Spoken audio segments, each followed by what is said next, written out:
It's coming, the new family of EC polymer notes. What is different about these notes? The feel. Polymer notes are made from a thin plastic film which makes the notes feel smoother than the paper notes. The orientation. The notes have a portrait orientation. You will read the notes from top to bottom instead of left to right as you do with the paper notes. Unique tactile feature. The front of each note has raised bumps at the top left-hand corner. These bumps form shapes that are familiar to you. Holographic foil strip. This feature is on the $20, $50, and $100. When you tilt the notes, the images and colors in this section will change. New image on the $50. The back of the $50 bears the image of former governor of the ECCB, the late Honorable Sir K. Dwight Venner. New signature. All the notes bear the signature of the current governor, Timothy N.J. Antoine. EC polymer notes. Cleaner, safer, stronger. The new national party, NNP UTOM, in association with WeiVybz, presents a pre-fisherman's birthday bingo. On Saturday, 22nd June, the Victoria Park in Grenville, starting time 7 p.m. It's $50,000 in cash and prizes to be won. $50,000 in cash and prizes. Tickets cost $40 for one. Pay $70 and we give you 2 tickets. Music by DJ Chemist. Make it a date. Saturday, 22nd June, Victoria Park, Grenville. $50,000 free fisherman birthday bingo. Don't you dare miss this.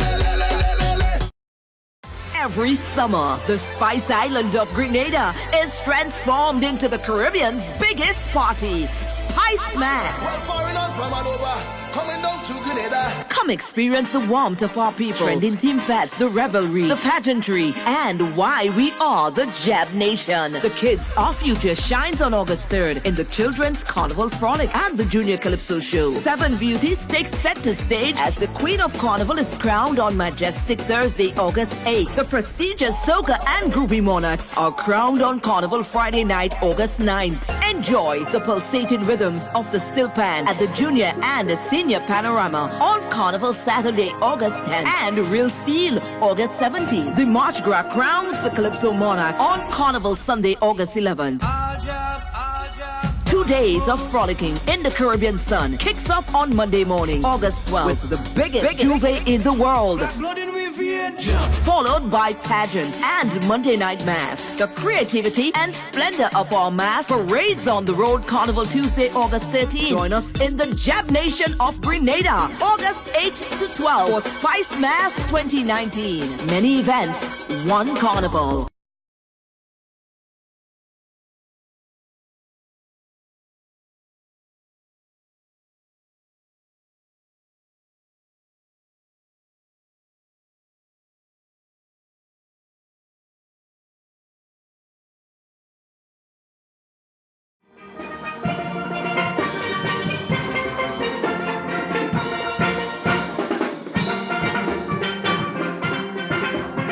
Hello, my name is Michaela Williams, winner of the Festival of the Arts Secondary School Solo Pan Competition. And these are my colleagues. We are members of the Full Comancheros Field Orchestra, your current panorama champions. Having won 3 of the last 4 panorama competitions in Spice Mass. We are inviting you to Spice Mass 2019, especially Junior and Senior Panorama, at the National Stadium on Saturday, 10th August 2019. Come and enjoy the experience, the excitement, and the skills of the players of the various steel orchestra. Suzuki Pan Wizards, Republic Bank Angel Apps, New Dimension, Panacea, Melody Warriors, Rainbow City All Stars, Ranroy Pan Angels, Digital Florida All Stars, and of course, Flow Comancheros.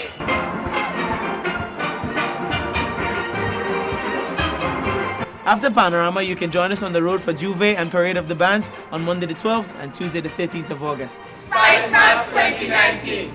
Don't miss it.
And good morning to you, Grenada, Carriacou, and Pity Martinique. Once again, it is time for Hard Talk. My name is Sheldon Scott. And I'm Devon Romain. And you're listening to Hard Talk via 97.5 City Sound FM. And 89.5 CRFM. 92.9 Sister Royal FM out there in Carriacou. And 94.9 We Noise Radio out there in Brooklyn. Yeah, we're broadcasting to you from a rainy St. George this morning. Yeah, the rain is kind of pouring outside. We expect a guest to be joining us for roughly about half an hour or so. We have a guest that would be in studio with us. And I think that's why the rain is falling too, you know. Yeah, that's kind of a good thing that the rain falling. So the guest is on their way. But yeah, June 19th. 39 years ago. Yeah, so 39 years ago you had that tragic event. Mr. Technical Man, kind of pull up and remind people what going on there. What happened on this day 39 years ago? I wasn't here, so I don't know about that. Yeah, so Mr. Technical Man, go ahead to show all you, because I was not wrong. Yeah, I might be elder, but I am not old. What memories, man, it was. Yeah, I might be elder, but I'm not old. Yeah. So that is the day that I want to tell the people what happened. 39 years ago. Yeah, the 19th of June, 1980. It's when there was a rally at the Queen's Park to celebrate Heroes Day. And at around between 3 and 3:05 p.m. in the afternoon, there goes the bomb. Boom! And as a result, 3 persons died and a number of persons were injured. And so it was, in my view, one of the first, tragic day, of the revolution, in my view. And it was a day when Grenadians saw their own brothers and sisters' blood just spill right there on the ground. And it was done by another Grenadian, so ironic. You sure it was done by another Grenadian? Yeah, it was. So you know it? It was. You know who done it? Yeah, I think the majority of the nation know. So the man only went and killed up there. That's the man that did it? Well, no. Based on the intelligence that the military. In St. Paul's. He was murdered. That's all. We don't even think about that. The man that was murdered in St. Paul's. Based on the intelligence that was given by the military at that point in time, right? They claimed that the gentleman was associated with the group of persons that was accused of setting up that whole question of the bomb. So no trial, no nothing? Just shoot him? Well, what happened on that day... And that's supposed to be right? No, I'm not saying that was right, but what happened on that day... Fully man of bullets in that one. Yeah, but it didn't just go and just shoot him down like that, He's dead? Yes, but what I'm saying, it didn't happen where the army just run in and just shoot him down just so. No, it didn't happen that way. There was an exchange of gunfire, right, between the parties, and as a result, the gentleman got killed, and he got killed in one of the most horrific way. There's nothing to hide about that. It wasn't the right thing to do at the time, but so much things was happening at that point in time. Remember, the man was not a hero of the revolution? Well, he was one of the persons who was part of the morning of the revolution, if I'm not mistaken. You understand? He was at one point in time a senior, military official based on the fort, so there is a lot of things that, that people need to know. Yeah, we'll come back to that, man, because we have our guests coming in, but a day like today, though, we celebrate people like Jackie Bailey. Jackie Sweetheart. Yeah, down there at GBN, the Grenada Broadcasting Network. I know the lady that entered the studio just now. I know that is one of Jackie Darling. Yeah, but everybody's Jackie Darling. If you know Jackie, everybody is Jackie Darling. So if you know Jackie, you know that young lady that just entered the studio is one of Jackie Darling. Lovely individual inside and outside. And it's not a day for her to celebrate, but for us to remember what took place on the day. And what we can celebrate the resilience of Jackie Bailey in moving from where she was at that point in time to where she is right now. hands down, one of the best video editors, camera persons, videographers on the island of Grenada. Other people finding themselves in that kind of situation, they may have just said, well, that is it, life done for me, and just relegate themselves to being disabled.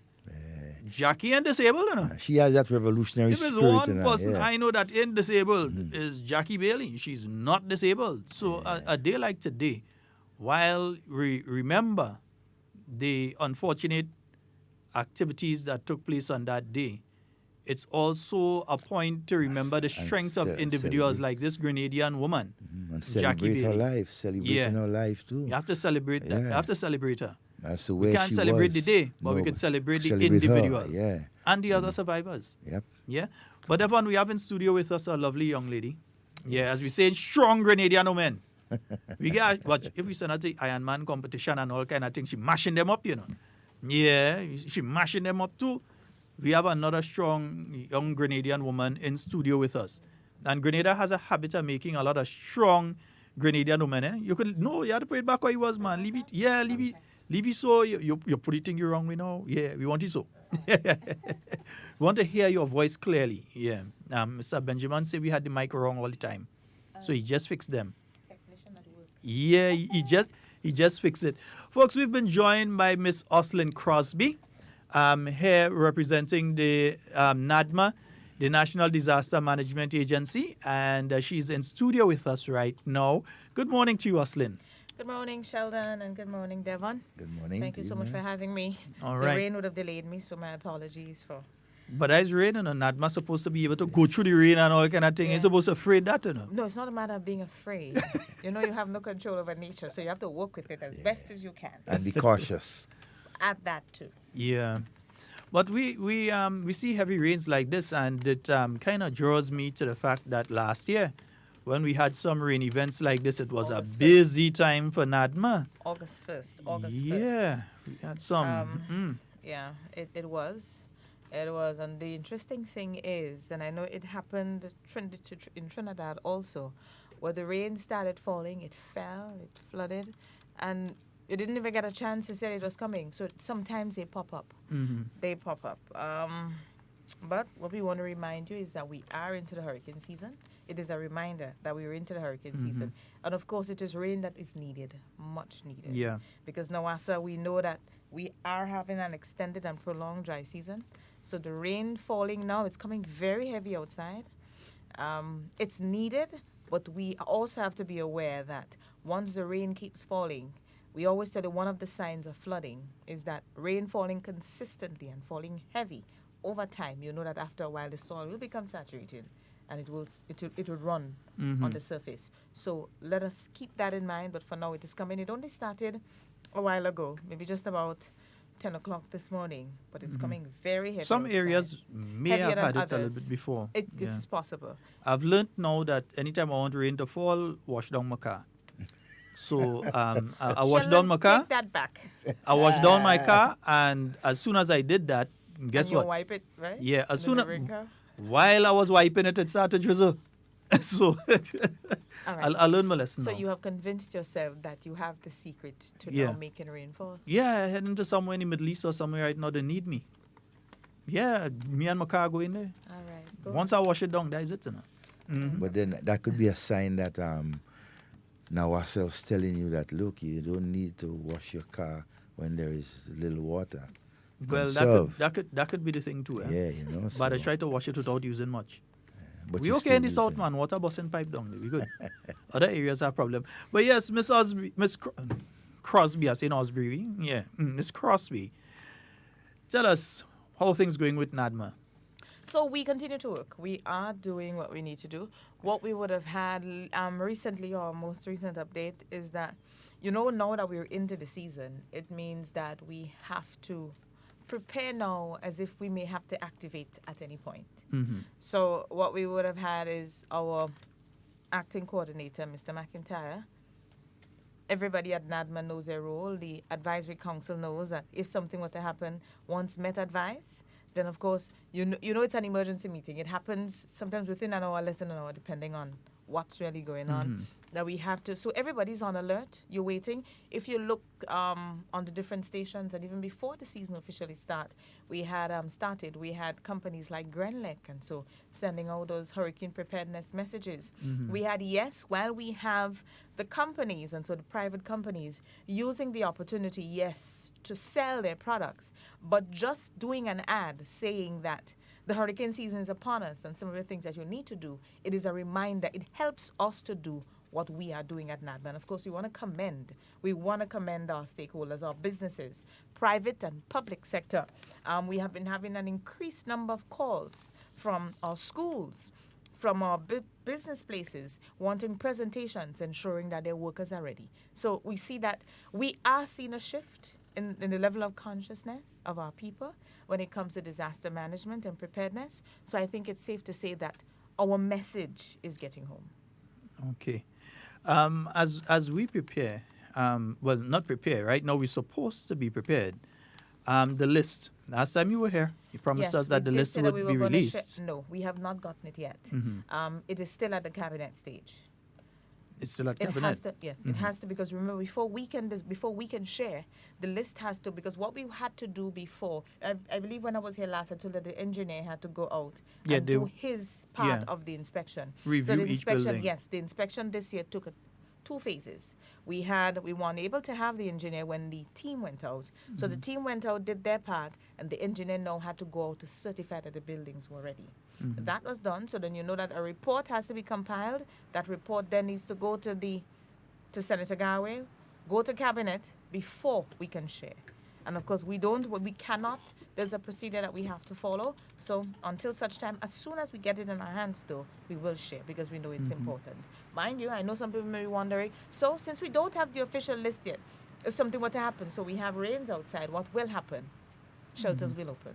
Shelters will open. Shelters will open. Because remember, we had a list of 111 last year that was approved shelters, secondary and primary shelters. It means, therefore, that until the 2019 list is approved, the 2018 approved list stands. Yes? So you don't have to be worried that if something were to happen, whether or not there may be a place for you to go to.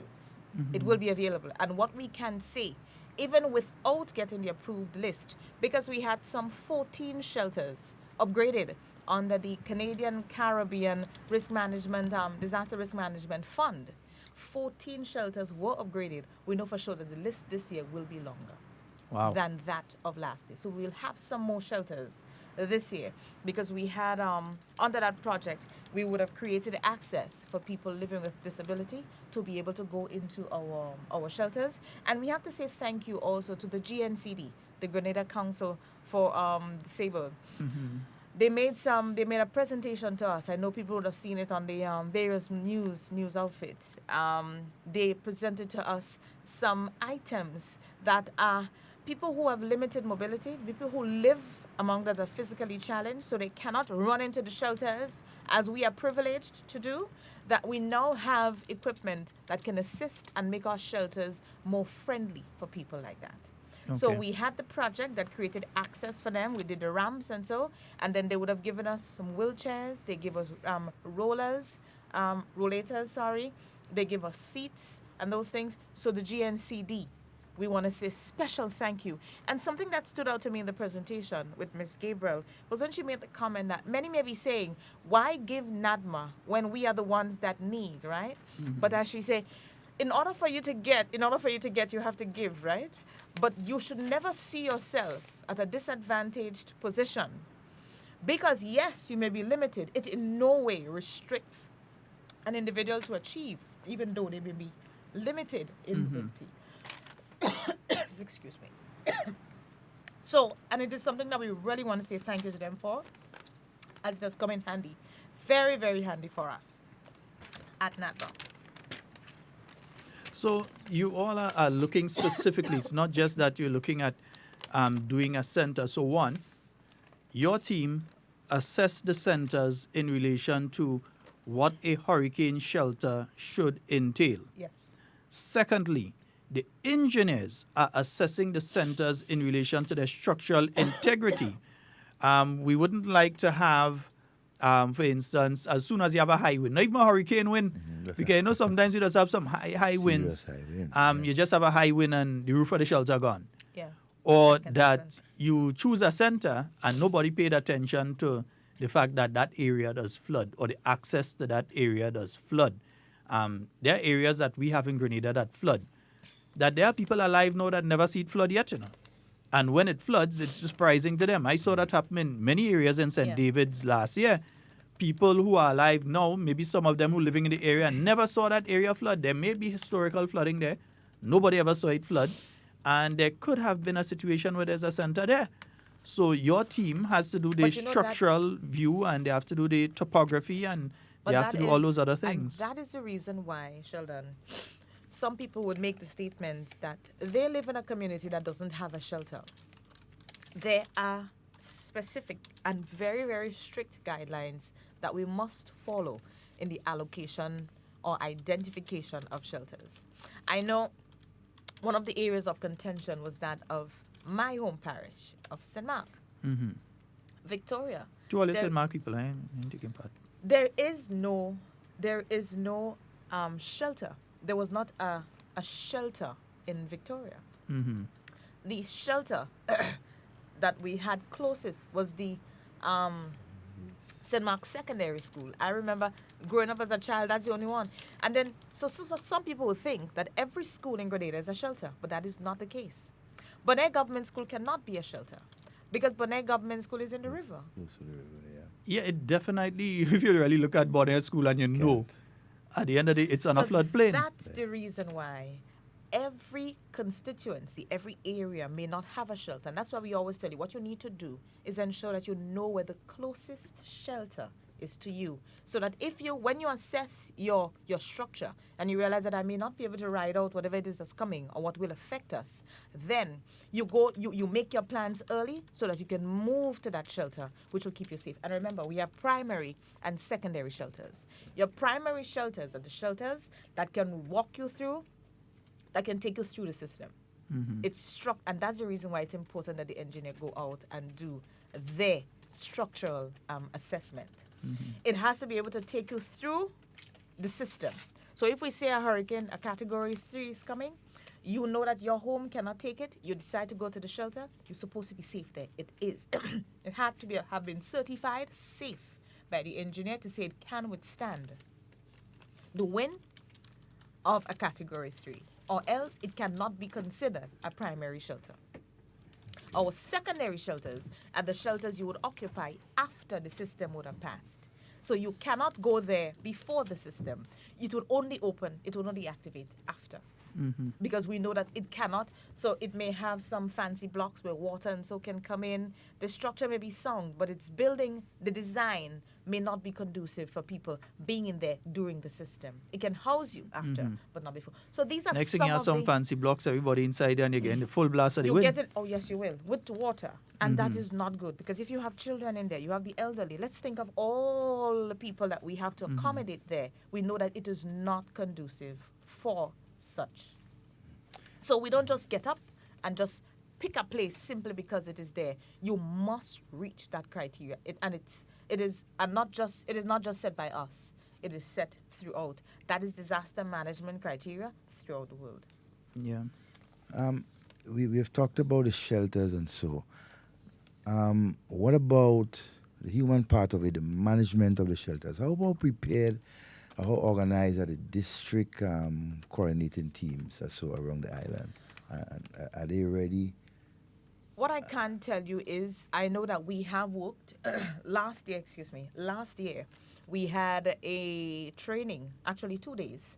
We did the south, the districts from St. David, St. George up to St. John, 1 day in St. George, and then we had the St. Mark, St. Patrick, and St. Andrew, and that was up at the River Sally DOC. district operating emergency operating center, where we did 2 days of training, so one each day, and it was funded actually by USAID. Yeah, when you came in, and we went through we actually equipped our shelter teams. So the people who were responsible for managing the shelters in the districts, because remember, the secretariat would only coordinate from on top of the hill. The actual work is done in the district by our district committees and their subcommittees, which are your shelter team, your DANA team, all of these people. That is where it comes from. So we would have done our work. So we did shelter last year, that workshop.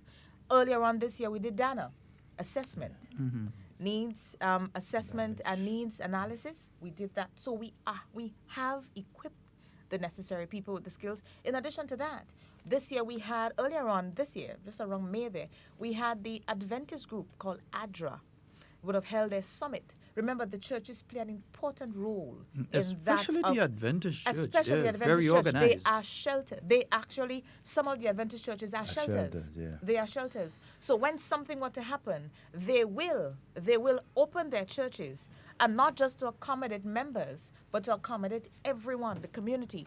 And what they are working towards now is becoming registered with the global network of ADRA, so that when if we were to be affected here in Grenada, they have some guidelines where if we were to be hit by a storm, because they're a member of ADRA, then ADRA is going to disburse a certain amount of money within a certain amount of time after a storm would have affected us. Relief is going to start coming in by that time, and then how much will come in then, and that is what it is. So we see that, and ADRA is one of our members of the advisory council. Wonderful. So we see that we have worked, we are working, we continue to do what we need to do to ensure that we are ready for the season. Okay, folks, we are speaking with Ms. Ocelyn Crosby. She is the public relation. They call it public relation. Well, when you drink. Public relation officer attached to NADMA. So she's the one that gives us all the information and so. And you know what they do? They choose a lady with a nice voice. So when all are we frightened and she talking, when you hear hurricane coming and all of we say, head for the hills. All are we frightened? That they send a lady with a nice voice, a pleasant demeanor and everything that could calm us down. Yeah, calm you down. Yeah. Yeah, anytime that happens, though, Devon does have to disappear. He just can't come to hard talk, you know. Yeah, he has roles to play. Yeah, Devon ain't just a face, you know. Devon does real work, you know. Yeah, he had to work too. Yeah, Devon, you're coordinating in which district? Well, not actively. I was I think still is the deputy coordinator for Southwest St. Andrews. Southwest St. Andrews? Yeah, and so... if something happened now, you're still going, though? Well, of course. Immediately? I'll always be an active member of committees and so. But Ms. Crosby, we've spoken about the possibility of hurricanes and so, and we also have these weather systems that, even though we don't get a hurricane, sometimes we get the tail, you get one of the bands passing by. It is a tropical wave. And we're always getting some heavy showers that cause some problems. Yeah. How does NADMA generally treat with that? And additional to that, there's the issue, and I think a lot of people do not realize that NADMA deals with when there's serious fires and so on as well. Yeah, NADMA immediately kicks in to help. Tell us a bit about both of these. So NADMA is we don't only work in the hurricane season. As I've been speaking to before, we are guided by the principles of comprehensive disaster management. So all hazards that we are surrounded by, we're talking natural and man-made, we have to respond. It falls directly under our responsibility. So when there's a fire, for example, we would have had a number of them last year, unfortunately so, and we would have lost people. Whenever there's a fire, we know that an entire family is displaced. When that happens, it's because we will be called upon to assist. You may need, because of what we do, we have to have things, survival tools or equipment items. Because if something were to affect us, we know that as staff we have to work. It's going to be some long shift, so it means that we cannot be relocated. Yeah. So we will be called on to assist. Some people, the family may need help, food stuff. Some of them may need. Sometimes you make requests for beds, and so as best as we can facilitate, we will assist. I remember in past, there's a fire and you call around the time when we would have had relief, and so we will always assist families because emergency. While we may not be able to assist on what our contributions may not be broadcasted out there, we have a role to play in there. So even sometimes before the other ministries get involved to respond, NADMA is there. Because what you realize is the coordinators know the role. So there's a fire in the area, you will show up because you know that, remember, NADMA's role is to coordinate the response. So you're there, so it means that we can find social service. We can find the different people, the parliamentarian for the area. We can find you because that is what the advisory council, Grenlec is not there yet. We can call Nawasa, you need water, all those things. All of them form a part of the structure of NADMA. And that's why we say NADMA is not just the secretariat at Fort Frederick. NADMA is Nawasa, NADMA is Grenlec, NADMA is Digital Flow, NADMA is Fire, it is agriculture, it is works, it is all of that, it is statistics, it is social development. Is it media? It's the police, it's the media. NADMA is every essential agency, department, or ministry that operate here in Grenada. Wonderful. And as I said, folks, we're speaking with Ms. Ursuline Crosby out of NADMA, just giving us a rundown. Because I remember was it last year or year before, there's a fire in Old Fort. And before 2-2s, I saw the parliamentarian, Honorable Peter David, he was there. And then you saw the folks from NADMA, they were there along with the fire services and Grenlec. And everybody just came in and did their part nearly immediately. And before the night was over, you heard where these folks were going to be staying temporarily and that such and such had been provided for them. Coordinated effort. All right. So NADMA works along basically with every government, ministry, department, NGOs, statutory bodies, everybody, to try and get people back on foot. It is our role, it's our mandate to ensure that we mitigate, but we also have to prepare, we have to respond, and at the end of the day, still rehabilitate. So it's a part. Let's say I have a business place and I want my structures verified. I want my structures verified for up to a Category 3, Category 4 hurricane. And I also want it verified for like something of a 0.6 on the Richter scale earthquake. Can I ask NADMA to come in and do that assessment for me? Or do I have to go to the Ministry of Works and ask their engineers? How do I do that? Do I come to NADMA and NADMA works along with them? In that case, you can go straight to the Ministry of Works. As I said, Works is NADMA, right? That case, you're trying to know the legislation or what we do.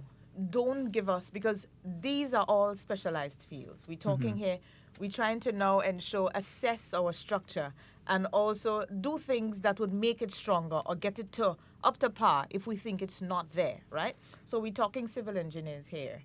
You can go to Works, excuse me, you can go to Works, they will direct you from there, or you also have the private civil engineering companies that can assist you. So ensure that you have a certified engineer.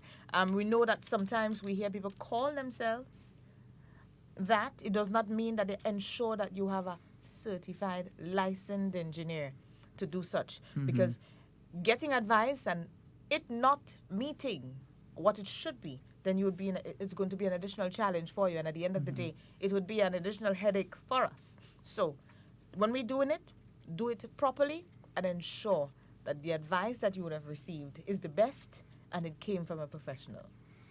Okay. It's now 3 minutes after the hour of 11 o'clock. And again, yes, for those of you that just joined us when it was 11 o'clock, all you know we're talking to. Right, nice.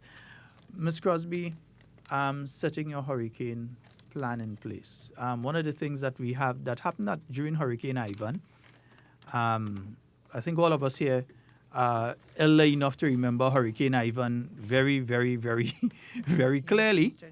I could also remember the year of Hurricane Ivan that we had a wind event in St. Patrick early in the year that took off a few roofs in the roofs. My language expert, you'll tell me if it's roofs, whatever. Roofs? Let me know. Roofs. Yeah, roofs, right?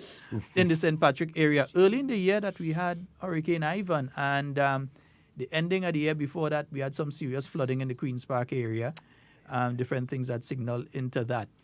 Looking on the international media recently, saw that there is a serious ice melt on Greenland. They're losing 64% of the ice during this summer season. It has happened before in 2007.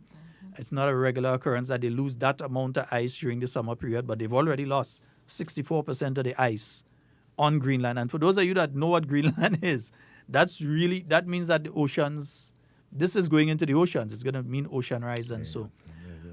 With all of this coming up and so on, and those of us that remember Hurricane Ivan remember several things. One of them being that in many instances, we had literally thousands of people going afterwards, having to go to the passport office, trying to get new passports because they had their passport in a place that it gets soaked or it blew away and they couldn't find it. We had loads of people that lost their birth certificates, marriage certificates, land papers, death certificates, baptismal certificates. People lost all sorts of documentation. Many families had to go from scratch trying to find and get back certificates and documentation and so on. What is the best means to secure your valuable documentation? And unfortunately, we lost literally tens of thousands of photographs that people had. A lot of people, they lost their photographs of family members. Sometimes the last photograph of an individual, they lost it and that sort of thing. What is the best means of securing these things? We always ask you, and that's why we say that is where your emergency kit comes into play. It forms part of your emergency plan for your family for the season. So long before we would have gotten to the start of the season, we were advising you to go through your kits, check for your canned food, see what expire. You would need to replenish stock, things that you need to do that, you do that. One of the most important practices in that is that you secure your important family documents, such as copies of your insurance policies, identification and bank account records, and you put them in waterproof, portable containers. Tight. I mean, we're not telling you to, if you cannot afford it, you don't have to go and buy a container to put it in. We have some, some people use when we go to after the shops and so would have bought those salt mackerel buckets and so. They finish, you wash them, ensure that because in the mackerel in them, nothing comes out, and you ship them. Tightly sealed container. So you can you put all your valuables in there. It's tall enough. It is tall enough. And so no water can get in. So even if the area flood, remember, it's paper and so that's in it. More than likely it would float. Water would not get in. But this is something that you can also quickly pick up and run with. And you know for sure that your items, your important documents will be saved. We need to get to the point where, yes, some people may fall victim, but we need to minimize the numbers with people that would have to go and see if you find a new passport. Because if it were to get to the case where we have to leave the island, what would you do? These are important documents. You have to pick up and go. When you're affected by a system, anything can happen. A family member can get damaged, and you may need to fly out almost immediately with them. What do? Will that family member become a victim because you did not do what you had to do before? Especially if the passport office is damaged. Well, that's the thing, because it means that the services would not be up and running immediately. Because I remember going to the passport office right after Hurricane Ivan, and I always have to say kudos to the staff that worked during that period of time. There we were in the passport office. Yeah, I had to go. I didn't lose my passport, but I had to renew. There we were in the passport office. Rain was falling, and it was coming through the ceiling. Yes. Because the staff were in there working, but there was rain coming through the ceiling because they had tarpaulin on different parts and so. And the staff was trying their best to work in that situation right after Hurricane Ivan. And we have to be cognizant of this. And that's the reason why you're asked to secure them in tightly sealed, portable containers. Let me ask this though. The tightly sealed portable containers is one. But with a fire, then they're definitely gone. What about the safes?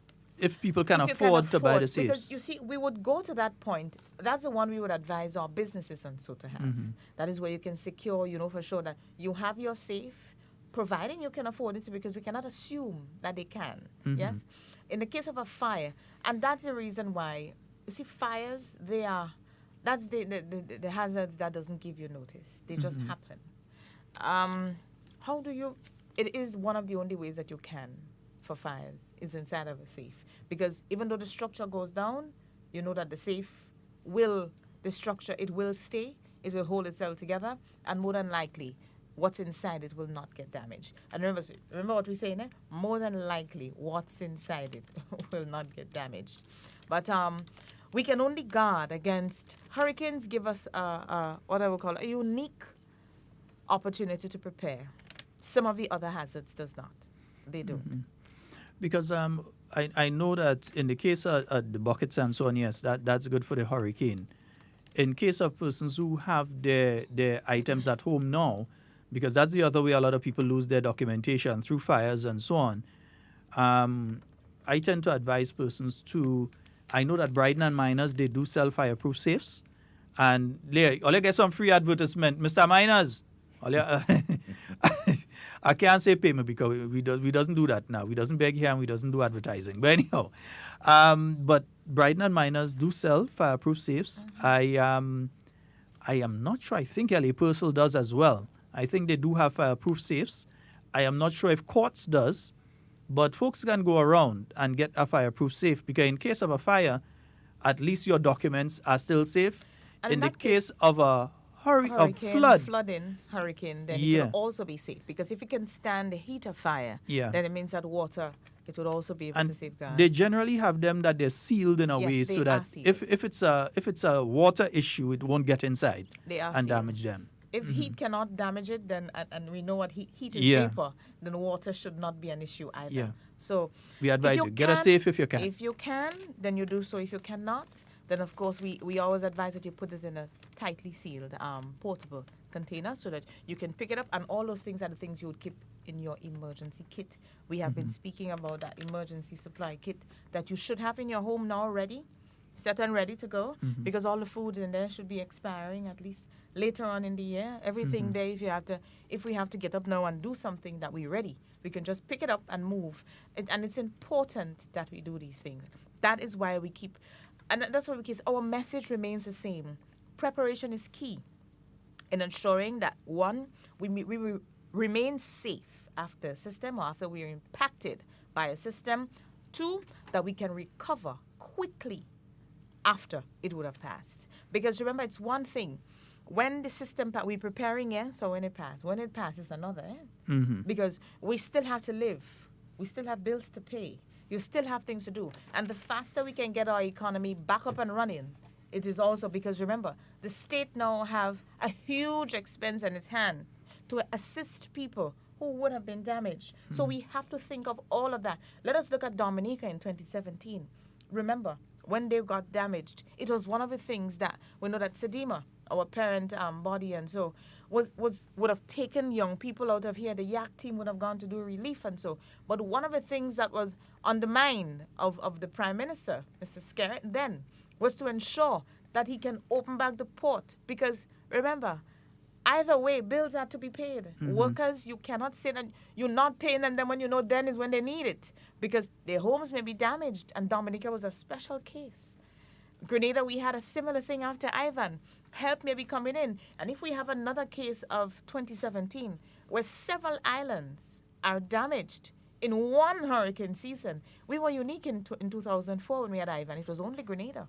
We received help. But then when you have to split your attention, you have one pie and you have to cut it into 6, then you know what's happening then. It means that it's important. It is important, critically important, that we prepare for the season so that even if we're impacted, that we can recover, we can get back up, open up our ports, that we can start the country's machinery again, that it starts working. We cannot leave the engine down for too long, even though it maybe you're going to get water soaked, but we know that we have to clean it up and we have to start it back. It must start back. Let me ask this question now, and I know Devon coming with a question just now, so let me ask this one before he reaches. The average household, how many days food supply should they try to have on hand at the very least? The very most I know would be an infinite amount, but what's the very least amount of food stuff to last how many days? Food and water to last exactly how many days? We advise that you do it for 3 days. So non-perishable foods and all the necessities, all the things that you need, so your water and so, 3 days as the most. Because by then, we are expected to kick in the national response, right? So 3 days minimum. If you can go for more, by all means, please do so. Because it may not just be for your family. You might just be assisting others who will need. So minimum 3 days. All right, folks. So at least 3 days supply. What should they have? We hear about tin stuff and that kind of thing. So we know you have your little tin stuff and so, which unfortunately we have to be buying from outside of Grenada. Yeah, so the best around tin that stuff. time is our non-perishable items because, you know, we may lose power. So the things that we would keep in our fridge, and so Ivan gave us a very, very, it took us back to if you had to cook it the next, you had to cook it the next day. Yes, you had to, we had to, there was a name that the old people couldn't eat and I was cooking it out to them because you know that chicken and thing going and spoil. You had to cook it the next day. You had to boil it. You had to boil it before. There was a name, there was so a term. the old people salt it. They do Old all people kind of used thing. to, they used to corn it. They used to do all kind of thing. But so you had to pre-cook it. So that's why we advise for non-perishable items. So the canned foods are best. You need to ensure that you have water. Remember, Nawasa always say at least 3 days supply per person. Ensure that you have enough water. Food, at least another 3 days supply of non-perishable foods. You know what are in the cans. We can find the peas. I know that we are very health conscious now, but in times like that, then we won't have a choice. But we try to stay within range. Battery powered radios. It's important that you can get information. It is important you know what is happening. Yes. So battery powered radios. We know we have the solar option. We have the option of the solar powered radios, and of course the Grenada Trade Center. It is one of the people that we know. One of the suppliers of the solar powered the radios and the lights. They have the solar powered crank up radios? Yes, they do. You have Mr. Ricky Bidua, come in. They actually have a multi pack that have the radio, charging ports, light on it. It's very heavy, but it's just for that purpose. And it have the solar plate that can charge it up, and we know after a system we do get hot sun. So you have that option. So you can also look into the solar powered radios and so, but battery powered also good because doing the system right after you will need to be able to access information. And remember, the authentic source for information that's disaster related here in Grenada is NADMA. Only NADMA. NADMA is Met, so we get from Met, we feed to you. You need verification, always verify before you run with. We want to avoid the panic buttons, yeah? Flashlight, extra batteries. So not just what's in the flashlight, but you need to also stock extra batteries because we know they're going to go down eventually. Your first aid kit. You may not have a first aid kit, but you have a bottle of spirits there. You have some gauze, you have some plasters, you have some hydrogen peroxide. These are the things that make up a first aid kit. So we know when we say first aid kit and you go into the pharmacy and you see the cost for it, then you're going to start a bow and you're going to start a backpack. Don't backpack. Each and every household have a plaster inside. We all do. Once you have children, we have parts of a first aid kit in our homes. So don't be too worried. Have those things inside it. Your plaster, your gauze, your cotton, those little things, your spirit. At this point, though, I'd like to make a point here. After Hurricane Ivan, there's an individual that was living in the area I was living in. He was diabetic, and the guys were cleaning and so on around, and he decided he wanted to help. So he was bringing out different stuff from the house and got cut by a piece of glass that was there. And within a year, he lost both his feet. And then within 2 years, he was gone. So it is important to be able to treat such injuries because he got cut and there was nothing basically he could have done. It was the day after Ivan. And there was nothing he could have done at that point in relation to it. And look, he was diabetic and he couldn't get his medication at that time, couldn't get treatment at that time or didn't seek treatment at that time. There could have been no immediate treatment right there. And he lost his leg. Within a few weeks, that foot was gone. And then within a year, the 2 legs, and after that, he was dead. And it is a reminder there as to what we always speak to. You know that you have a special condition, so you're diabetic, you're hypertensive, your children have asthma, you have to be prepared. As parents, as mothers, we know that there is no, because as everything else, pain and things going wrong happens at the time when, as if there is no, you just can't get the help then. And if you're not ready, then it can cost us our lives. And it is one of the things also that you need to have in your emergency kit. So you need to have those important medication, prescription medication that you know you need. So you're diabetic, you need to know that you have to have your insulin, have enough. We're not even telling you 3 days then. Have enough of what you need. Start to store up now. Stock up. Look at how long it's going to take before it expires. You know you have to store it, do what you need to do, and ensure you have enough of your medication, your tablets, and so, because remember, the pharmacies may not open immediately after the system. As everybody else, we all have families that we have to go to. And if your family is displaced, it's very hard for you to come out and say you're going to open the business. If you're not prepared, then you won't be able to do it for a very long time. So if you are prepared, then we can recover faster.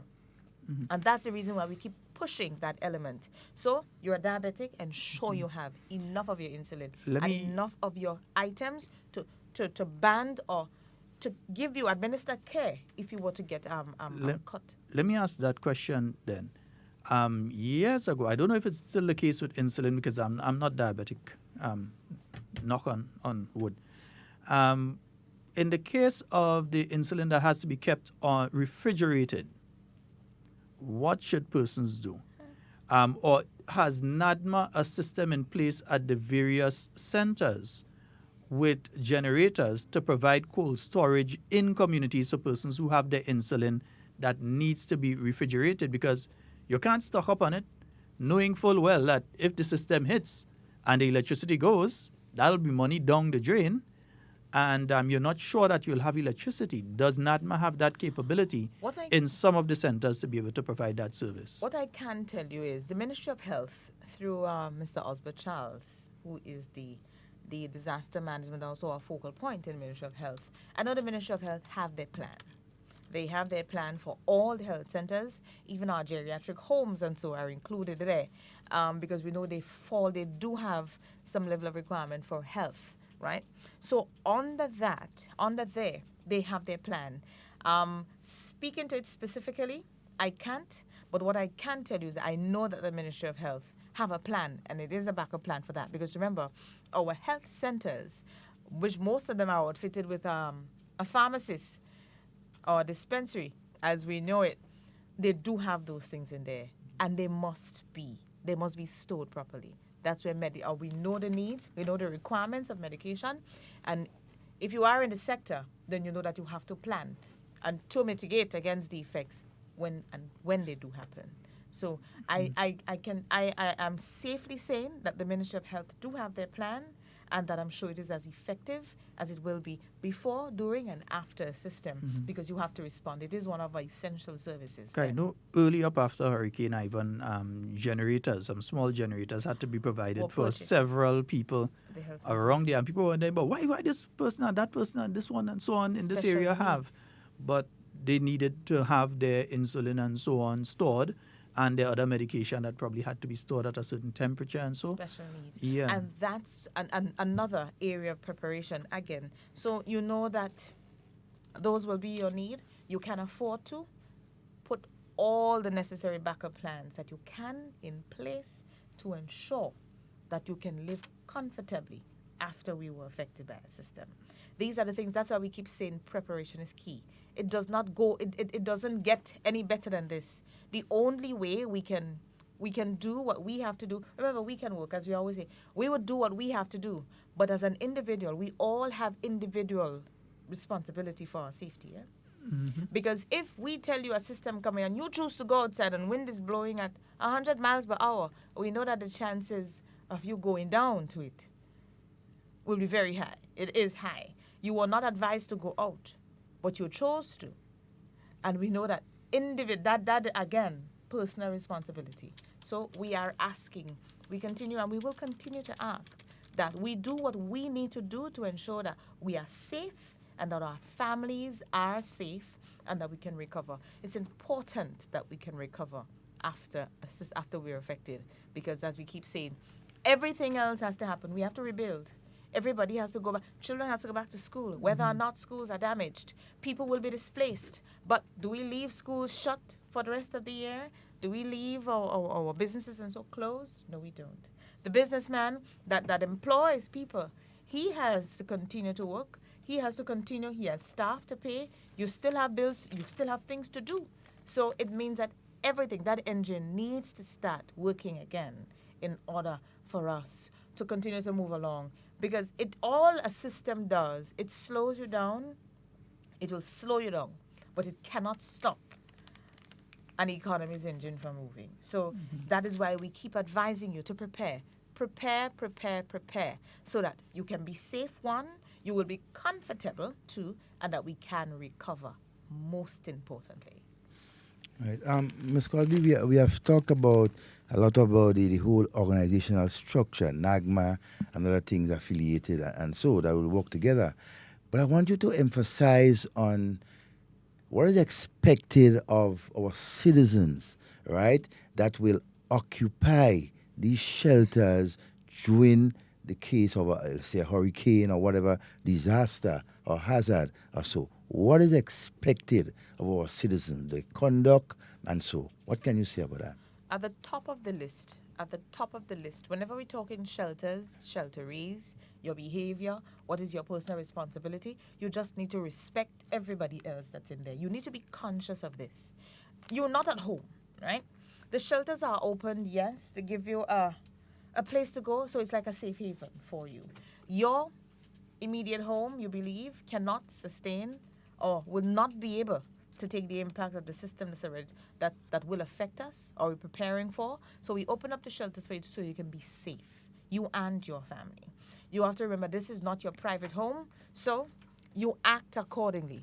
As we know how, as our grandparents and so would have indicated to us, charity begins at home and it ends abroad, right? Exactly. So let's start practicing those things at home. You go on to a shelter, the same way you will speak to your children, they're going out to somebody else's house. You know that you have to have behavior. We expect the same of you at our shelters. You know that shelters in Grenada, we don't allow pets, so then you also need to make preparations for that. You know that your pets would not be able to come into the shelters. We know that things are changing as it relates to that, because now we see that some pets are now therapeutic. They are part of therapy for some people. So as things change, we know that rules and so have to become more adaptable. But as is now, pets are not allowed in shelters. You know that you go into the shelter that you need to walk with all the things that you would need. So your hygiene products. You have your children. You have a baby. You need to walk with your formula.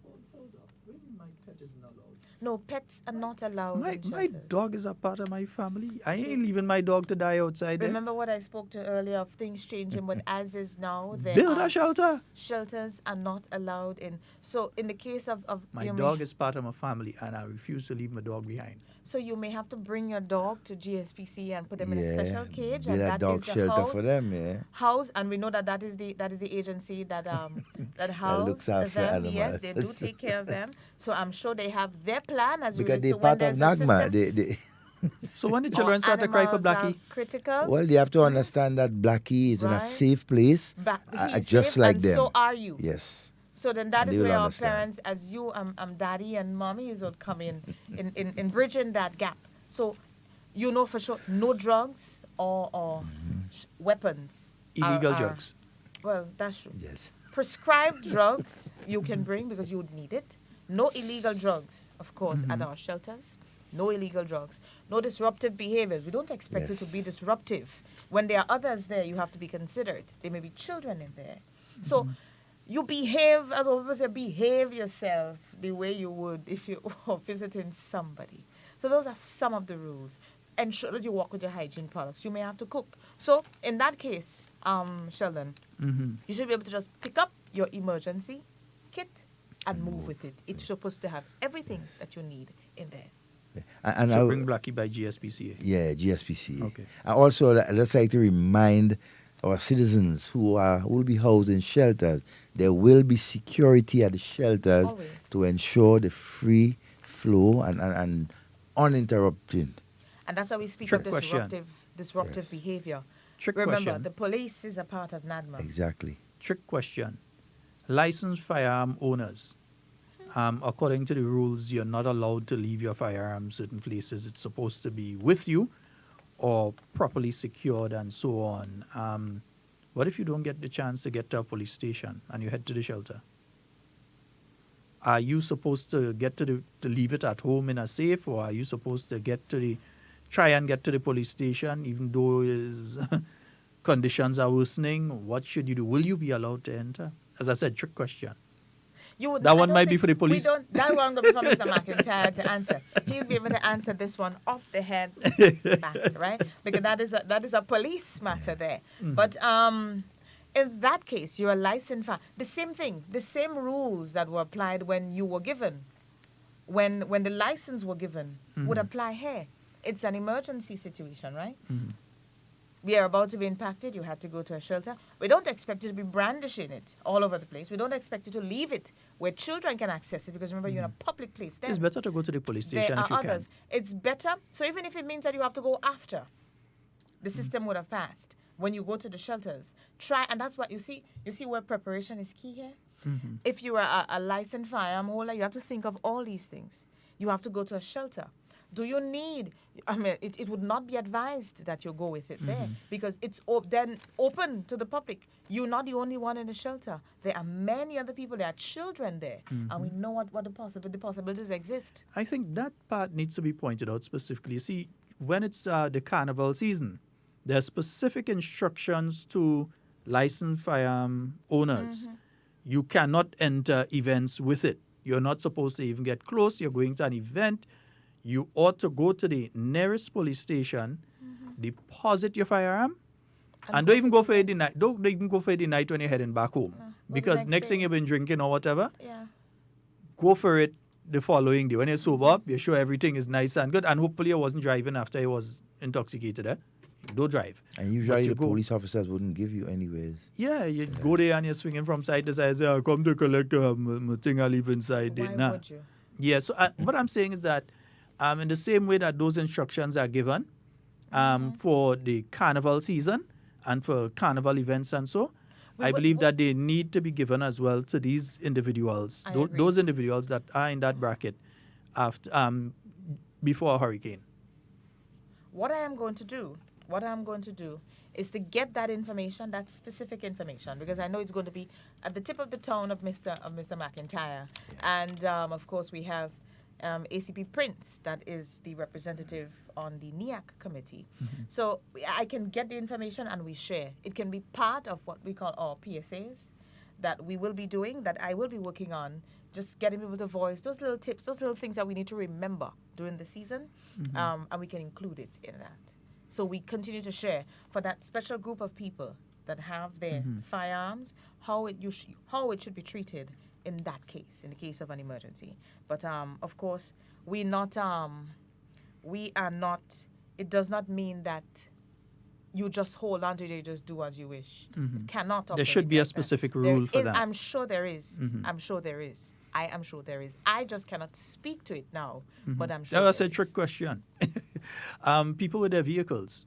You have the shelter, and let's say the shelter is in an area with people with lots of vehicles. What do? I come and I park it there, or I drop off my family, go back and park it home, and then come back. What do I do? Remember, we spoke. No, I might know what to do. You might know what to do, but somebody out there might be wondering, what would I? They have to have park there. They have shelter, big shelter. They must have park there.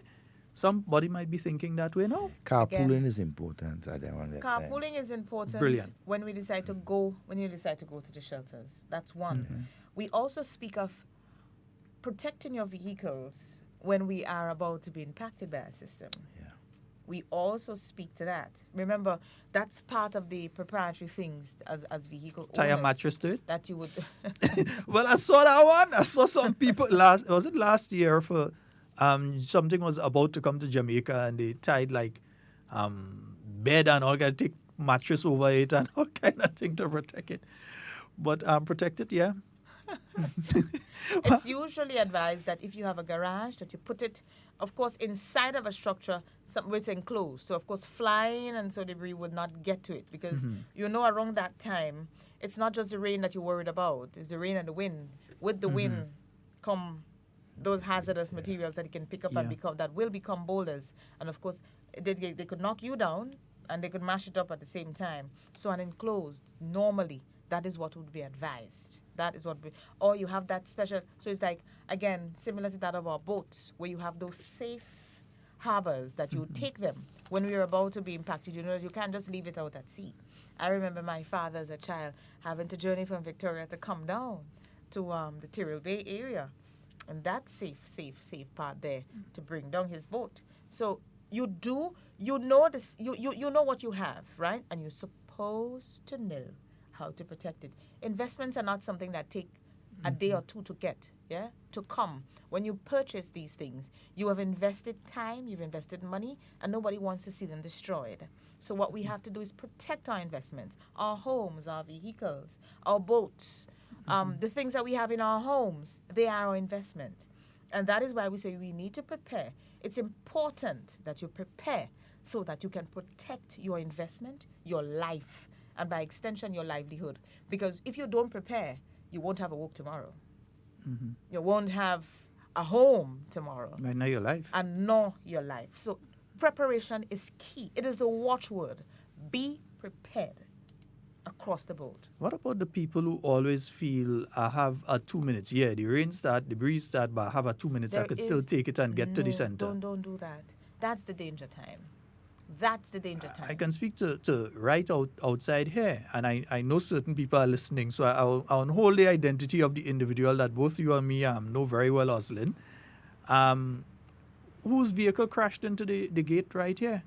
And it was because they were trying to move about when the winds and everything had started. No, that is not safe. It is not safe. It is not safe. Because you may take it for granted that the system is far away and that you can...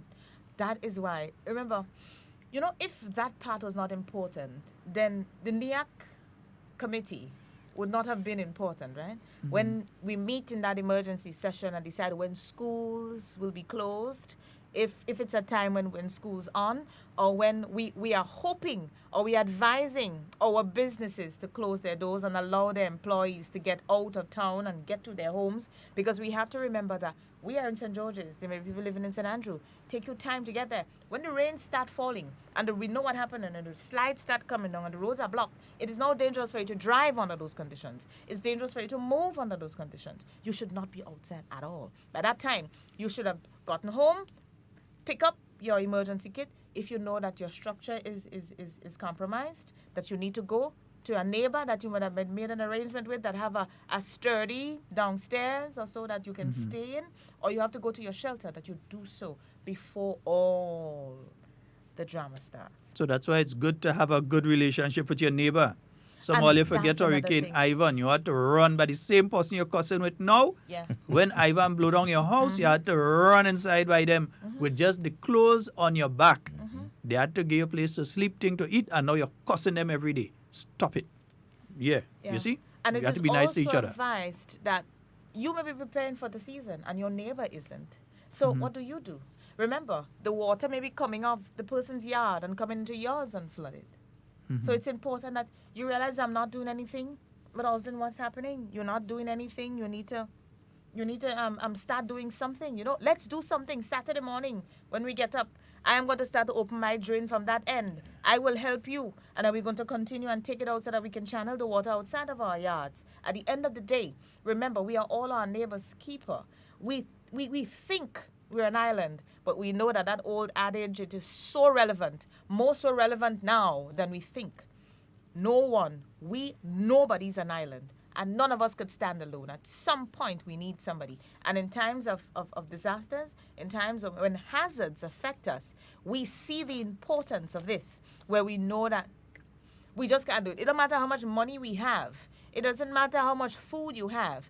You may have a storm that's filled with it. The man outside that doesn't have, Sheldon, because he's hungry, he is going to try to get into your place. He's going to be a menace to you. So helping is all our responsibility in times like these. Or you may have a home that you thought could have withstand what's coming, the impact that the system will give.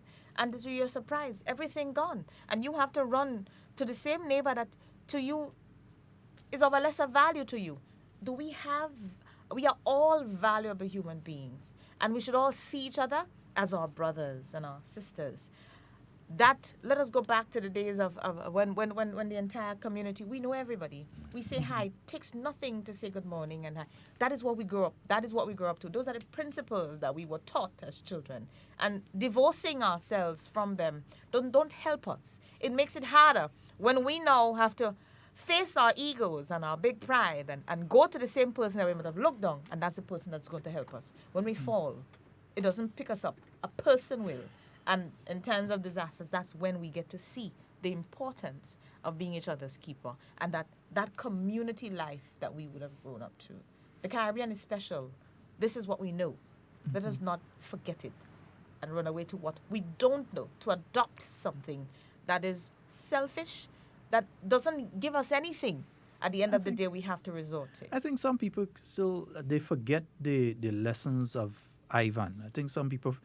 I know in different areas people tell you, they said they were in the house and everything was going good and they was watching one area and seeing, like sometimes you're on one hillside and looking at the next hillside, whoa, look at that roof gone, whoa, look at that, and you realize, well, it's me coming for next, you know. Yeah.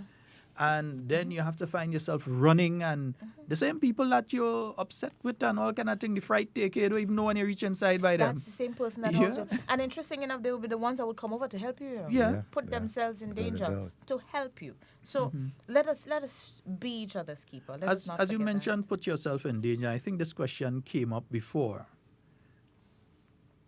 A system is coming, a hurricane or a tsunami or something is alerted. There's an alert that it's coming. Individual A or individual B refuses to leave the property that they're in. Let's say the property is in a floodplain and they refuse to leave that area. NADMA pleads with them, leave that area. And then what you're warning them was going to happen, happens. What does NADMA do? You warn them the area going to flood, the area flood. You know those people are in that house. It might, and this particularly happens with elderly people. Sometimes elderly people are very stubborn and not leaving my house. I'm born here, I go die right here, and not going. And we see that happening with a lot of folks are not moving. Is there any law in place or any rule that NADMA can forcibly remove these people, or do you have to leave them and then risk your life to go back and try and save them? And these are the conditions, or that's the things we try to avoid. That's why we ask that you leave before. We know that it won't happen with everybody. Voluntary evacuation, as we say, it is voluntary evacuation. Mandatory evacuation, on the other hand, is where we would be. That is where we would want to be. Yeah. I believe the last time I was on this program, I spoke about the legislation that we are working to enact, the NADMA disaster management legislation that we are hoping would go, that we have been working on, that we're hoping would get to Parliament, that we're hoping will go to Parliament this year, and it includes all of that. Mandatory evacuations. We hear of them in the U.S. But as it is right now, do we have mandatory evacuation laws? If a state of emergency is declared in a specific area, and I does have good mouth sometimes, so I call it no area. But if a state of emergency is called in an area, can the Royal Grenada Police Force go in and order everybody out? Well, the police can do what the police needs to do to ensure that we are all safe. Yes? And they do have the powers to do so. Yes. They can do so. But then you see, you have to now think of it. The police will be doing, while the police is doing this, remember the police also have a plan that they have to follow. The police is one of your first responders. When you take all that time to have to go and forcibly remove people from their homes, then it means that there are other critical areas that the police will need to do in preparation. And it means that these things would keep back other things. So you see, it is always best that we follow the guidelines that are given. But the vast majority will. But as I said, there are always the one or two stubborn ones. Of course, you know that the police would not give up until. I don't even tell these people to go and break my place and take all my thing and them. I don't move in. I dead in right here. I'm not moving. So, you must make provision for those individuals. We do. As few as they may be. Of course, we know that is where our district committees come in with the police. Because that is where they would assist, because you would have to move them. Initially, we had planned to go for 30 minutes, but I realized that we way past the 30. I'm like, okay. Well, you're rushing to a meeting now. Yes, I have another one. But you want to take 1 or 2 calls before you go, just in case the general public has any questions that they want to ask. So let's open the phone lines, 440-7377 and 347-329-3101. Yeah, so we'll open the phone lines for a brief while, just for probably about 5 minutes, because we know Miss Crosby has to go. We've kept her here way over the time that she's supposed to be here. So if you've got a question, a query, or a concern that you want to mention, we're giving you the opportunity to call now. By the time it's 11:50, we're closing back the phone line. So we open it right now. You've got to call right now. All right? Nice. Beautiful. So, Ms. Crosby, we see that you all are working on that legislation, and it seems to be a wide-ranging legislation. It's going to be dealing with different aspects of the legal drafters. Is it being modeled on something that exists already in other countries? You're looking at what other countries have in relation to this and model something locally for it? Well, of course, you know that you don't hold that thought, because we've got a call. Good morning and welcome. Good morning. Good morning, sir. Sorry about that. It's raining in my neck of the woods. The question I want to ask Ms. Crosby is this. Ms. Crosby, based on your interaction with your regional counterparts, how satisfied are you with our preparation? Thank you. Before you respond to that, there's a second call, so let's just take the second caller. Good morning and welcome. Good morning. How are you guys doing? Not Thanks too for the bad. information. I've been listening to Ms. Crosby on several radio stations and the information, and I do appreciate it, but sometimes she sounds a little bit arrogant. And I would like if that can improve for the next couple of sessions. Thank you. Thank you. If we going to say something, I think we want to hear something that is going to benefit the listeners, and so it's not arrogant. I don't think there's any arrogant tone there. We have one more call. Let's take that call before she responds. Good morning and welcome. Hello, good morning, Sheldon Devon, Mr. Crosby. A question I want to ask you concerning the shelter. Shelter. Hello? Yes, go right ahead. Yeah, the shelters where a family come into the shelter, and you might find the husband want to put together with the wife. It's important that the husband should know that in a shelter, man separated from lady. Lady has department and a man has department. They have department. So separated men from ladies, so everybody lives in an apartment. Right? Everybody should know that when they come into a shelter, they have to come with some items, because in case of a disaster, you will not expect to get the Nagma to drop in food stuff.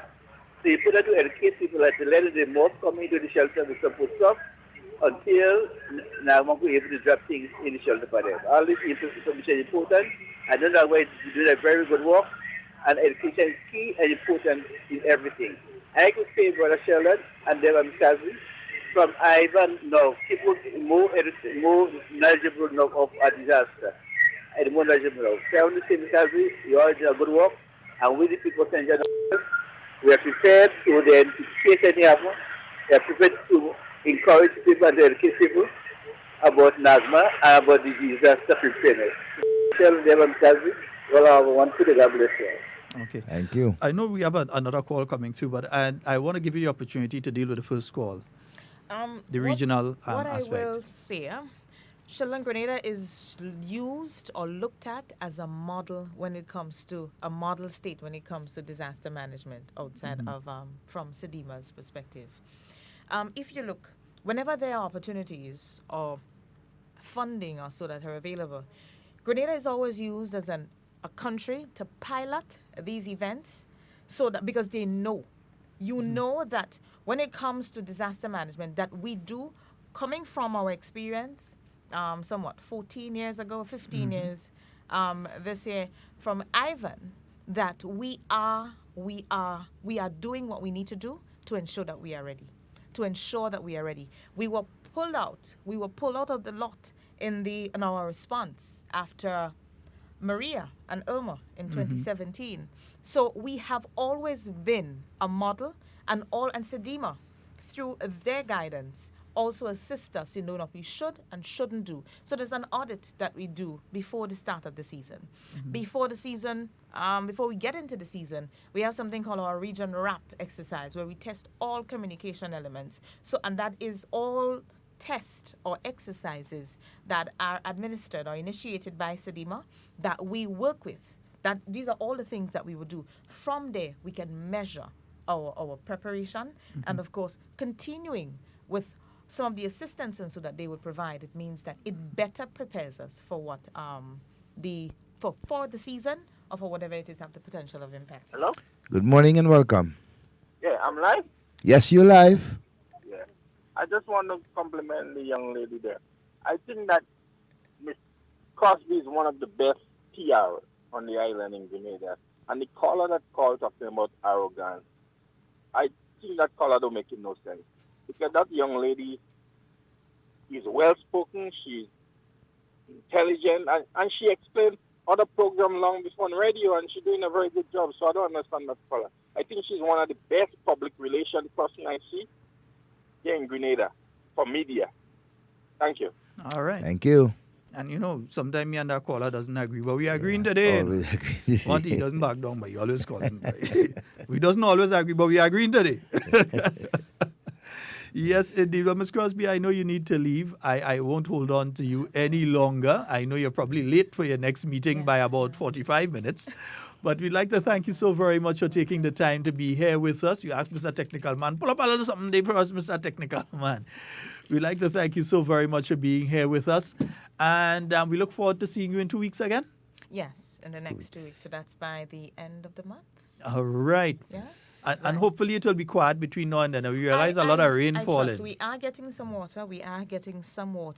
What I would advise is that we just about 12 o'clock, when we know that the various media houses would share the weather report, I ask that you stay tuned to that, listen to what the forecast that's sent out by Met, and guide your activities around that. But as everything else, be prepared, walk with your umbrellas. We are into the hurricane season. We're also into the wet season. So the rains, and so we would get them, but we just need to be prepared. We need to be prepared. Ensure that you outfit the children properly. You put their raincoats and so in their bags, their umbrellas. Keep them, ensure that they don't get wet, because whenever they get sick, we all have to run. We have to do what mothers have to do at that time. So let's avoid the headache. Let's avoid the headache and prepare ourselves. We go into work, we don't want to be soaked, so we know that we have to walk with our umbrellas. So it's raining, but listen to the report. It would give you the forecast. Lunchtime, different stations, you get the forecast. And that is something we want to encourage you to do this season. Listen to the weather report. In there, you may not always hear from NADMA, but remember, as you always say, Met is NADMA. Met is NADMA. When Met send out the forecast, it's because we know what's happening too. We see the rains falling, I would pick up the phone and I would call. So it's important that we are always ahead, because if we're not, then we cannot respond to you adequately. So we have to be prepared. As we ask you to be prepared, we have to do what we have to do to ensure that our house is also prepared. All right. Thank you so very much, Ms. Crosby. We're going to take a short break as Ms. Crosby heads to her next meeting. Yes. Thank you so much, Sheldon. The new National Party, NNP Utah, in association with WeiVybz, presents a pre-Fisherman's Birthday Bingo. On Saturday, 22nd June, at the Victoria Park in Grenville. Starting time 7 p.m. It's $50,000 in cash and prizes to be won. We having a good time in the venue. $50,000 in cash and prizes. Tickets cost $40 for one. Pay $70 and we give you 2 tickets. Music by DJ Chemist. Make it a date. Saturday, 22nd June, Victoria Park, Grenville. $50,000 free Fisherman Birthday Bingo. Don't you dare miss this.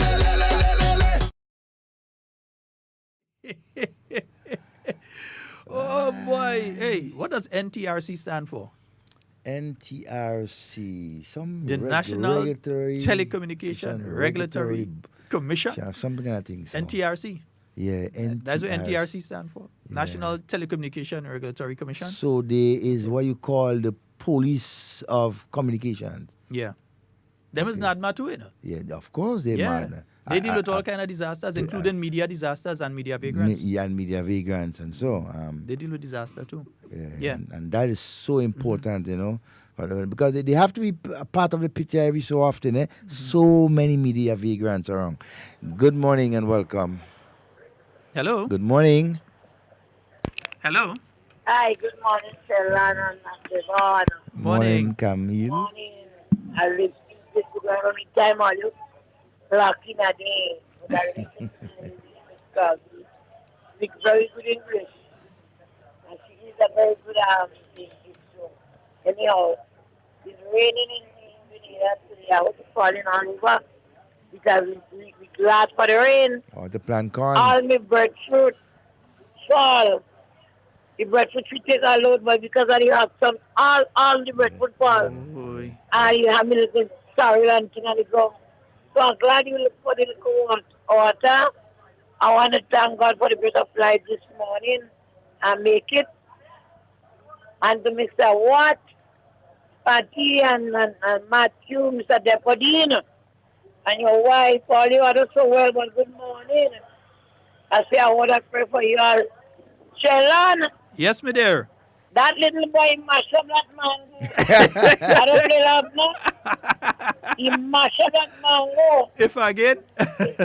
Anyhow, Isaiah have to give Stanley some mango for me too. So I hope I get mine. You'll get yours, man. Anyhow, he's raining song.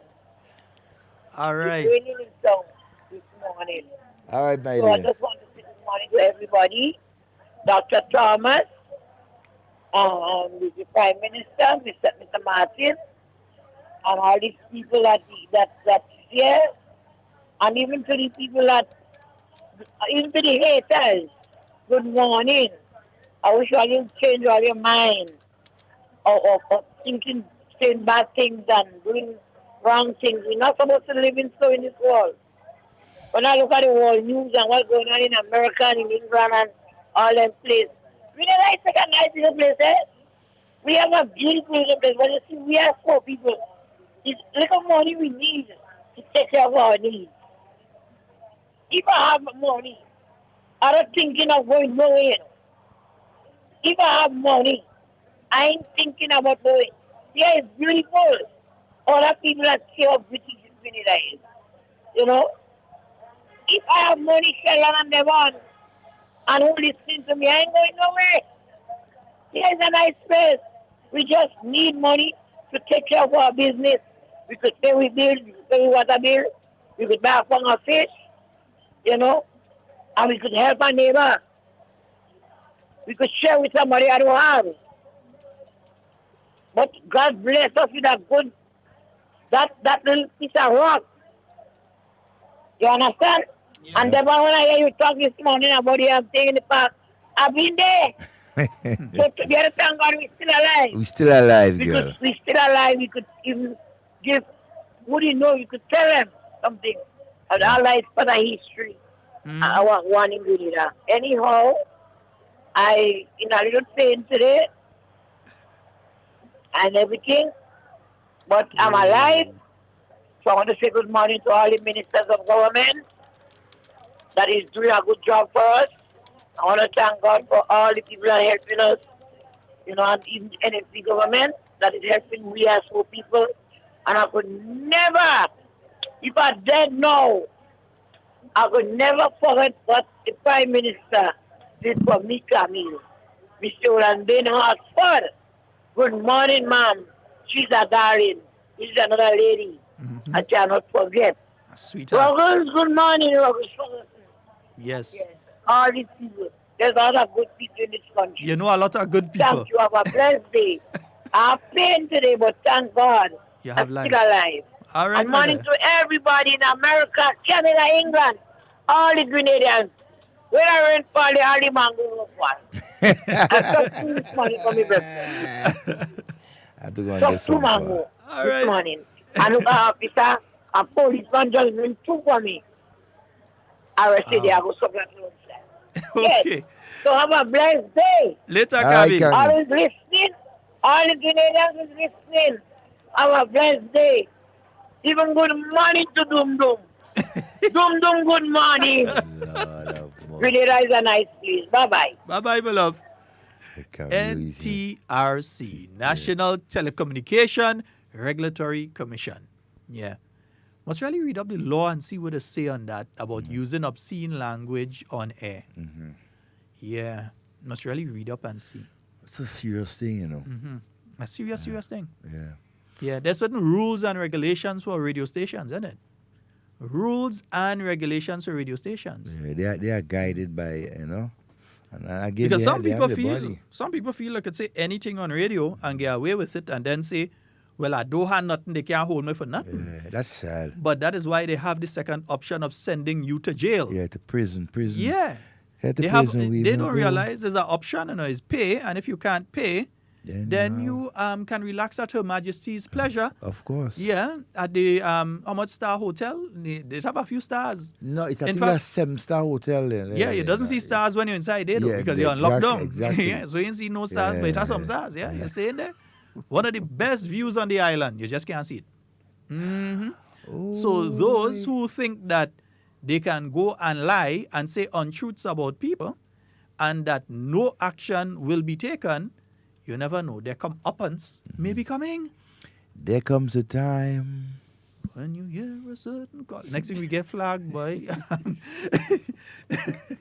Folks, that's all the time we have for Hard Talk today. Remember, tomorrow is Corpus Christi. I hope you have your corn and peas ready to plant. Yeah, it's a traditional thing, It's a traditional thing. You have to have your corn and peas and your pumpkin and all the different things together, your sweet potato slips, and you have all this stuff together. I find some all planting enough cassava. I ain't seen cassava as I used to see years ago. Yeah, what happened? All you want to make bami and thing. Whole cassava, plant cassava tomorrow to get some cassava stick and plant cassava. All right, yeah, do thing. Yeah, was some nice yam and all kind of thing later in the year and thing. Get some planting.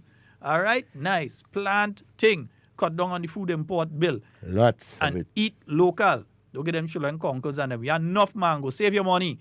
Yeah, when they come home from school and thing, instead of getting them money to run in the shop to go and buy conkles and thing, mango. It's a golden apple around now, Devon. I find I ain't seen golden apple. Yeah, golden apple ain't around yet. Golden apple ain't around. Wait, apart from mango.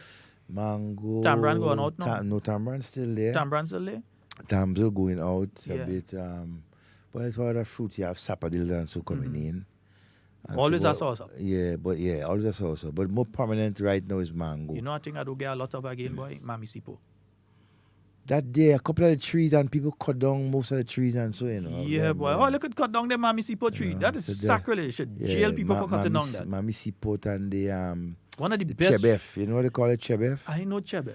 Chebef is similar to the Mami Sipo, but it's like a sugar apple. But it's bigger than, it's round and smooth, right? But when you open it, it's like a sugar apple. I know what you're talking very about. Sweet. Yeah. And so we lost a lot of these trees, delicate fruits, I could go in town and I will get Mami Sipo, It has. Yeah, you have it's just that you don't get to the level I used to get before, and I find those you see now small. Before I used to get some big like some my head. Huge. Yeah, some big Mami Sipo, big like me. Even if the seed used to be the most I hit, you used to get some big one like my head. One of the sweetest, best tasting fruits. Gugu? Yeah. Man, you're asking a man who spent 17 years in Trinidad if I ever eat gugu. You should be asking me how much gugu I eat. And what you do with the gugu seeds anyhow. Yeah, man. Make whistle. You grind the seed down and you cut all the thing and you make earring, you make ring, you make whistle out of the gugu seed. We used to be very creative, back then in primary school, and so we used to use the natural things that we get around us to make toys and so. That's why money used to stay in the country. Exactly. Right now, we want to spend all the money, and you want a whistle, you're going and buy a whistle instead of make a whistle. You want a toy ring, you're going and buy a toy ring and all kind of thing. No, we used to make all this stuff. Yeah.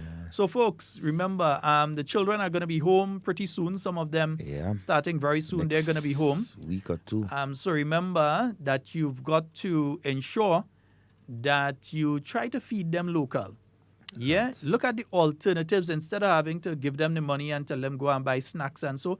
Even if you buy it, you buy the stuff like you buy the mangoes. There are people selling mangoes and different thing in town. You buy the fruits and vegetables, you make the salads, you make different things, tasty stuff. There are many menus you could use and give them that instead.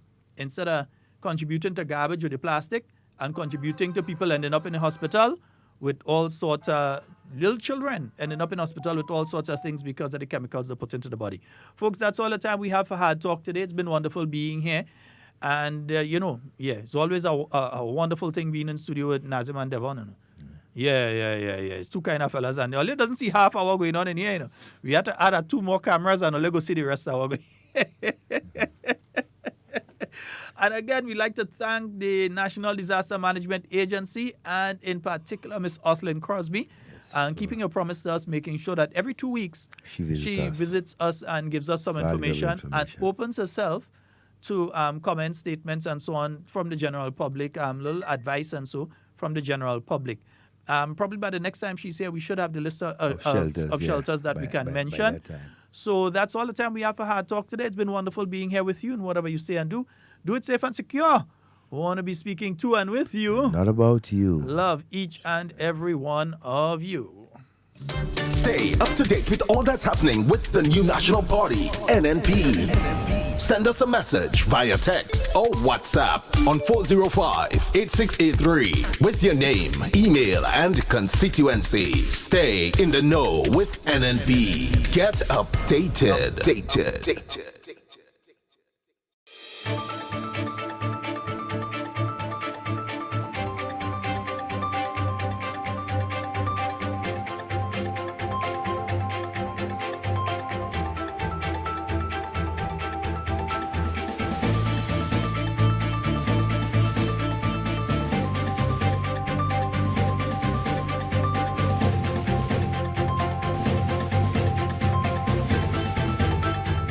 Sale of alcohol will be prohibited at school functions with implementation of revised National Schools Policy on Drugs.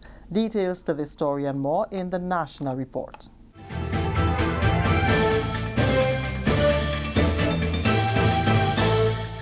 With the details to the news for Tuesday, June 18th, I am Leslie Ann Johnson. As of September 2019, the sale of alcoholic beverages will be prohibited at school functions. This will be enforced with the implementation of the revised National Schools Policy on Drugs for 2018 to 2023 by the Drug Control Secretariat and the Ministry of Education. During the government's weekly post-cabinet media briefing on Tuesday, Education Minister the Honorable Emmeline Pear said the policy applies to all principals, teachers and students of public and private primary and secondary institutions. As of September 2019, schools will not be allowed to sell alcoholic beverages at their school functions. In addition to that, I also want to refer to the consumption or the possession of those substances.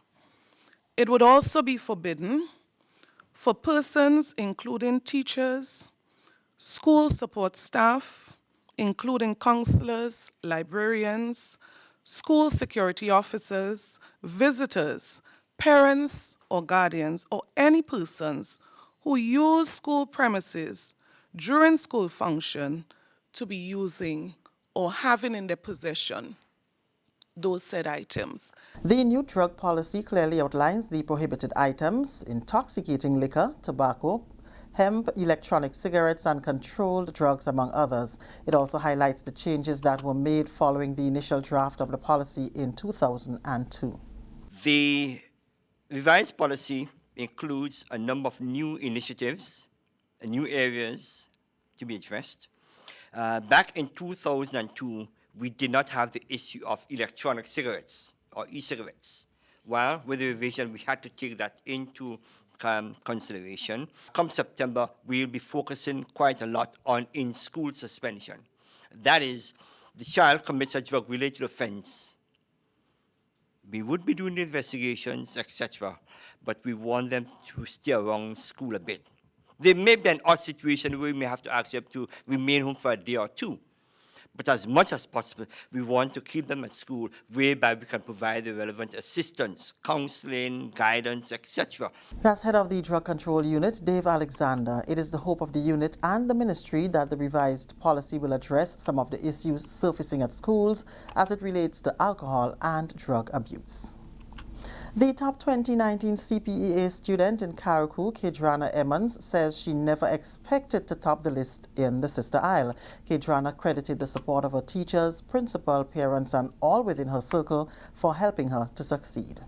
My teacher helping me, the principal, my family encouraging me, and watching helpful YouTube videos. Okay, so what's next for your school beginning? What can we expect from you? I'm going to be attending the Hillsborough Secondary School, and I expect that I will go on to be successful onto my other school, come high in my classes, and make sure I have a good education. Okay, so what advice would you like to give to those students that may be going into grade 6 for next? I want to tell them that just pay attention, be confident, and keep working and pushing to what they want to do. Meanwhile, Minister for Carriacou and Petite Martinique Affairs, the Honorable Kendra Mathurin Stewart, met with jubilant students of the Mount Pleasant Government School on Tuesday morning to congratulate them on their 100% pass rate in the 2019 CPEA exams. Minister Stewart told the students entering into a different environment means they have to ensure distractions are minimized and they focus on the task ahead. These students will be heading to Bishop's College and Hillsborough Secondary School at the start of the new term in September. You have a great launching pad. You have a great place in which to launch off, right? So do not allow anything, friends, anything to get into your way of your success. Your success is for you to go and take it, for you to go and grab it. If you don't do that, nobody else will do it for you. And so that is why you need to take it with an open arms, with an open heart, and dream to succeed, and you will succeed. These students themselves are eagerly looking forward to the next stage of their lives. For me, CPA exam was somewhat a mixed challenge, with the social studies being most difficult and language being extremely easy. Our preparation was done through shared sacrifice by studying hard both at school and home, and keeping focus on the goal which we all wanted to achieve. It was never an easy task, but by attaining 100% for our school, the Mount Pleasant Government School, is even more rewarding to all of us. Our three main contributors in this achievement are our teachers, who have paved the way for us from the very first day at the institution, our family, particularly our parents, and most importantly, the Almighty God. We are anticipating greater success in all of our future endeavors as the sky is our limit. Congratulations to all students who have passed the CPA exam this year. Special commendation to Kimaya Richards from Venom RC School on topping the CPA results with a total of 490 points. The 2019 grade 6 class of Mount Pleasant Government School, we would like to say thank you for all the support over the years. This is the National Report. More news after the break. Every summer, the Spice Island of Grenada is transformed into the Caribbean's biggest party, Spice Man. Coming down to Grenada. Come experience the warmth of our people, trending theme fats, the revelry, the pageantry, and why we are the Jab Nation. The Kids Our Future shines on August 3rd in the Children's Carnival Frolic and the Junior Calypso Show. 7 beauties take center stage as the Queen of Carnival is crowned on majestic Thursday, August 8th. The prestigious Soca and Groovy Monarchs are crowned on Carnival Friday night, August 9th. Enjoy the pulsating rhythms of the Still Pan at the Junior and the Senior Panorama on Carnival Saturday, August 10th, and Real Steel, August 17th. The March Gras crowns the Calypso Monarch on Carnival Sunday, August 11th. 2 2 days of frolicking in the Caribbean sun kicks off on Monday morning, August 12th, with the biggest juve in the world. Followed by pageant and Monday night mass. The creativity and splendor of our mass parades on the road Carnival Tuesday, August 13th. Join us in the Jab Nation of Grenada, August 8th to 12th for Spice Mass 2019. Many events, one carnival. Continuing the news, Prime Minister Dr. The Right Honorable Keith Mitchell has extended heartfelt congratulations to all the students who were successful in the 2019 Caribbean Primary Exit Assessment, CPEA. In a statement issued on Tuesday, Dr. Mitchell said, and I quote, "I know how exciting it is to have arrived at this, but remember your journey is only just beginning. There is so much more for you to accomplish. Through hard work and dedication, you will continue to achieve good results." Special commendation must be given to the top student, Kimaya Richards, of the Vendam RC School. Kimaya, you have done yourself, your school, and your parents proud. Continue to work hard in pursuit of your goals. The range of success recorded by schools this year illustrates the quality of education available to students across the island. We commend the teachers, principals, administrative staff, and all others who are committed to ensuring the success of students and who oftentimes go beyond the call of duty to make this happen. We salute you.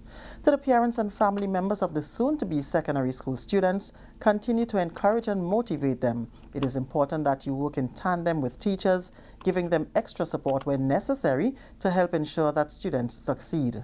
To the churches and members of the clergy, thank you for the critical role you continue to play in molding our young people. Let us continue to hold them in our prayers and work hand in hand with teachers and parents to guide them along the right path.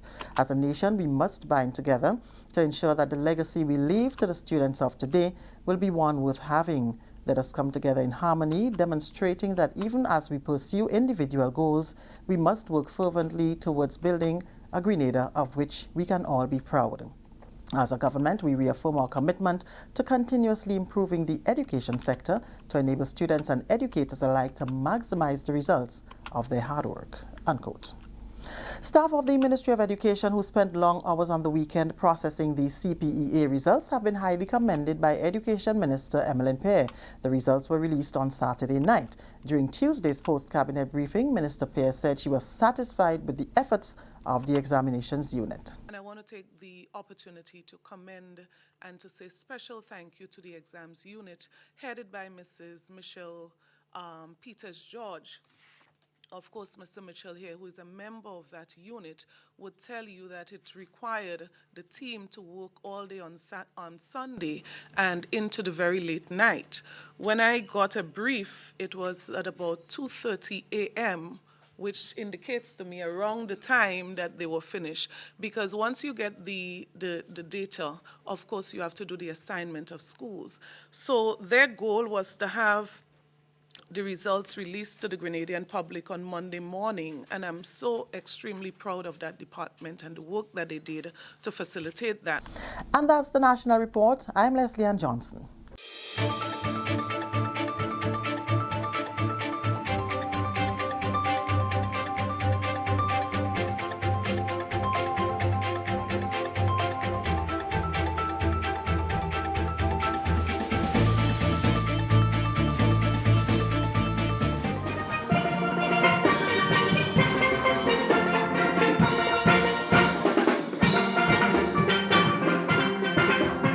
Hello, my name is Michaela Williams, winner of the Festival of the Arts Secondary School Solo Pan Competition.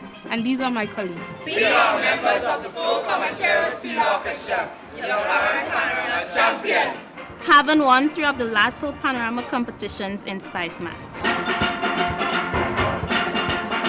We are inviting you to Spice Mass 2019, especially junior and senior panorama, at the National Stadium on Saturday, 10th August 2019. Come and enjoy the experience, the excitement, and the skills of the players of the various steel orchestra. Suzuki Pan Wizards, Republic Bank Angel Apps, New Dimension, Panacea, Melody Warriors, Rainbow City All-Stars, Ranroy Pan Angels, Digital Florida All-Stars, and of course, Flow Comancheros.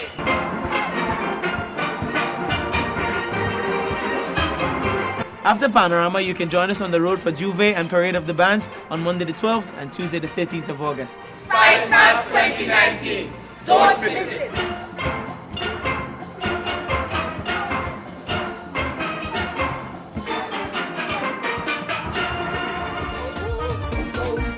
I really love it.